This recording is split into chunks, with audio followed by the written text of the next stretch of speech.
Are you ready to dive into a new career path with us today? We're going to be talking about sports program coordination and what it takes to really succeed in this industry. Sounds fun. And trust me, it's a lot more than just loving sports. We've got some really interesting information here from RoleCatcher. They're kind of the experts in figuring out careers. Yeah, RoleCatcher, what they do really well is they break down exactly what you need. And this one, they emphasize it's not just about, baseball or basketball. It's about program development, even down to the policy implementation. You wouldn't think about that with sports. No, not at all. And facility maintenance, are the fields ready? So we're talking about like the behind the scenes work that goes into like every little league game, every tournament. Exactly. Like, Yeah. imagine if we're talking about a program, maybe it's a whole bunch of different sports or something. You've got to manage the budget for that, the schedule, who's playing when, where, and all the different people involved. You're drafting proposals, talking to coaches, vendors for the equipment, maybe even, like you said, going out there and checking the fields. Wow, so you're like running around, you have to be organized. It sounds really hard to multitask like that. Yeah, that's a big part of why people find this job both challenging and rewarding at the same time. RoleCatcher mentions that, yeah, you're going to be working some long, irregular hours, maybe nights and weekends. Got to stay on budget, deal with unexpected problems. It's not for everyone.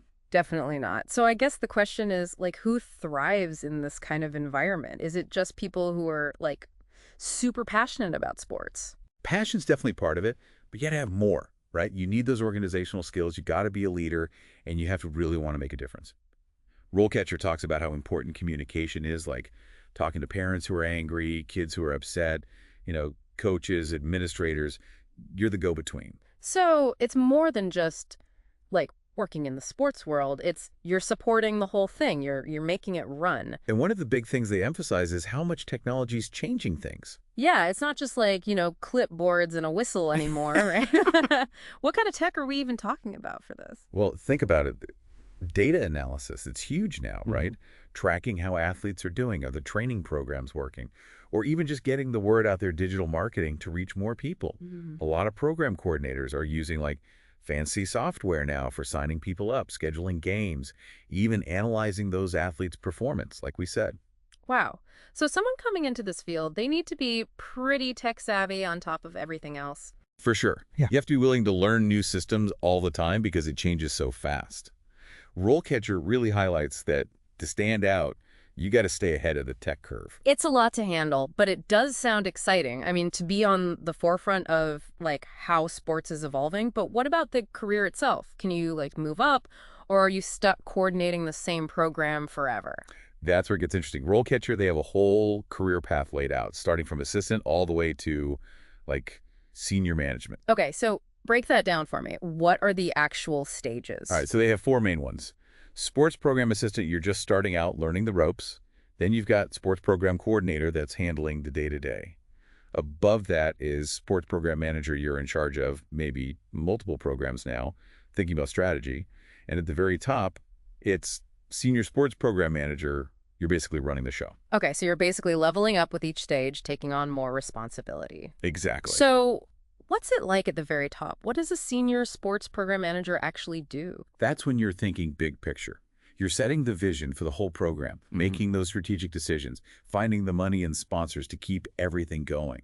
Wow, that's a big jump from like booking fields. So to get to that senior level, do you need like a doctorate or something? That's interesting you mentioned that. RoleCatcher actually has a whole section on the qualifications for each stage. And while no, you don't need a doctorate, could it help?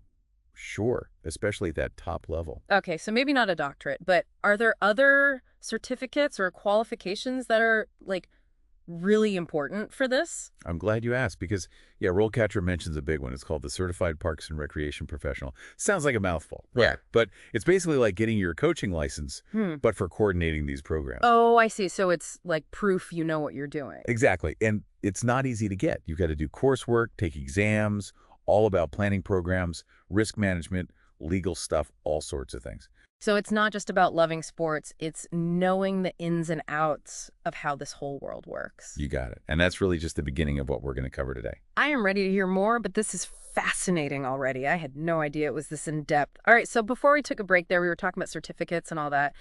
But RoleCatcher, they bring up this whole other side of things, which is like using AI, using technology to actually get a job in this field. Pretty wild, actually. Yeah, it's like, it kind of feels futuristic to me. It is cutting edge. So they have these tools, they're AI powered, and they're supposed to give you an edge because, let's face it, it's competitive out there. Oh, for sure. So, like, how does AI even help you get hired? Walk me through this. Okay, so one of the coolest things is this resume tool they have.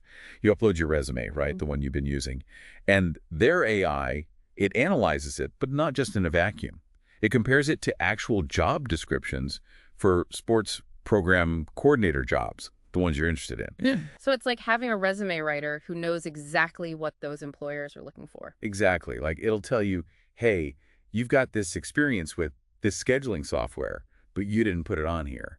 And employers want to see that. That's so helpful. I know I've spent hours trying to like tailor my resume for different jobs, and it's so hard to know what to emphasize. Right. It's a time suck. Yeah. But this AI, it takes the guesswork out. It uses all this data to optimize your resume for that specific job. It's like, okay, it's not just about having the skills, it's about showing them the right way. 100%. And it gets even better. RoleCatcher can analyze job descriptions, like deeper, Yeah. you know what I mean? It finds those hidden requirements. Hidden requirements, what's that? Like things they don't actually say they want. But Yeah, exactly. yeah. So say it says you need budget management experience. Well, a hidden requirement might be that they use this specific software for their budgets. Or if they say teamwork's important, maybe they're looking for someone who's led a team before, even if it wasn't a formal job, volunteering, stuff like that. Okay, but how does their AI know this? Can it read minds? Not yet, at least. But it's analyzed so many job descriptions, it starts to see patterns. Like these requirements usually mean they also want this, that kind of thing. So it's using data to give you like an inside scoop. Yep. And get this, it can help you prep for interviews too. All right, you're blowing my mind here. How does AI help with interviews? So they have this feature where you can practice answering interview questions, the typical ones you'd get for these roles, and the AI gives you feedback. Like a personal coach. Right. It'll tell you if your answers are clear, are you getting to the point? Are you even answering the question they asked? And if you use video, it can even analyze your tone of voice, your body language, all that. Okay, that's both amazing and terrifying. It's like it's reading between the lines or something. It is. It's looking for those little things that could make or break you in an interview. So basically, technology is changing the whole game when it comes to finding a job these days. Completely. And it's not just about making it faster or whatever. It's about using data to help people actually put their best foot forward. It sounds like RoleCatcher is trying to make things fairer, giving people the tools so it's not just who you know or whatever. That's the idea. They want everyone to have a chance, no matter what their background is. And AI, that's how they're trying to do it. It's nice to see tech used that way, not just replacing people, but actually empowering them. For sure. It should be a tool to help us, right? Not the other way around. So we've talked about resumes, job hunting, interviews. What else does RoleCatcher have? Oh, right. I almost forgot. They have these tools for salary data and negotiation. So the AI, it looks at what similar jobs are paying in your area. Oh, that's smart. So you can walk in knowing what you're worth. Exactly. No more guessing or feeling like you have to take the first offer. Which is huge, by the way, especially for women, people of color, who we know sometimes get offered less. Huge, yeah. Knowledge is power in those situations for sure. So RoleCatcher is basically like personalizing every step of getting a job from start to finish. That's a great way to put it. It's making it more efficient, but also, like we said, fairer. Honestly, it's kind of amazing to see how far AI's come. Who knew it could do all this stuff? Especially for a field like sports, you wouldn't think of it. Right. And this is just the beginning. It's only going to get more high-tech. Okay, so for those listening who are like feeling a little overwhelmed, right? All this tech, AI, it's a lot. What are the big things to remember? The biggest one. Tech is your friend, not the enemy. It's supposed to help you, not replace you. So be open to learning new stuff, trying things out. That's great advice because honestly, even for something like sports program coordination, which you think of as like traditional .tech is everywhere now. It's true. Times are changing.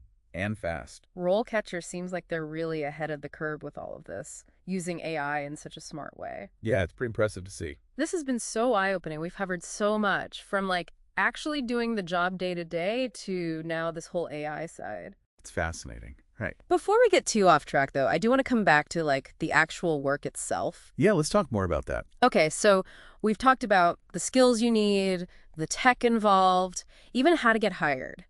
But at the end of the day, this job isn't just about spreadsheets and AI and all that, right? Right. It's about people. Yeah. It's about making sure that, kids, adults, whoever, get to play the sports they love. And I bet that comes with its own ups and downs, right? I mean, it can't be easy all the time. Oh, for sure. RoleCatcher, they're honest about that. Mm-hmm. Long hours sometimes, dealing with budgets, things always changing, having to fix problems on the fly. So not always sunshine and roses then. Not always.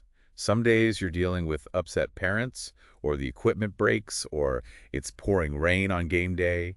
You know, it takes a certain kind of person to handle that. Someone who's patient, who can roll with the punches, and of course, they had to love sports. But I'm guessing those tough days make the good ones even better. Totally. RoleCatcher talks about how rewarding it is when you see the program you built actually working. Yeah. Like a kid scores their first goal, or the whole community comes out to support their team. Those moments, that's what makes it all worth it. That's awesome, to be a part of something that brings people so much joy. Yeah, and it's not just about the players either. You're working with coaches, volunteers, everyone. It's a real team effort. It seems like that sense of community, that's a big part of it. Definitely. And I think that's why a lot of people are drawn to this career, Yeah. You're not just clocking in and out, you're part of something bigger. So, as we wrap things up here, what's like the one piece of advice you'd give to someone who's thinking about this, about being a sports program coordinator? I'd say if you're passionate about sports, if you like organizing things, if you like being a leader, and you really want to make a difference, then go for it. It's not going to be easy, but the rewards, they're huge. Love it. It's not just a job, it's like a calling almost. Yeah, exactly. And who knows, maybe someone listening right now, this is the push they needed to go for it. That would be incredible. If even one person's inspired by this, then I feel like we did something good. I agree. It's been really fun talking about this with you. Same here. And for everyone listening, thank you so much for joining us on this deep dive into sports program coordination. We hope you learned something new, and who knows, maybe you found your next career. See you next time.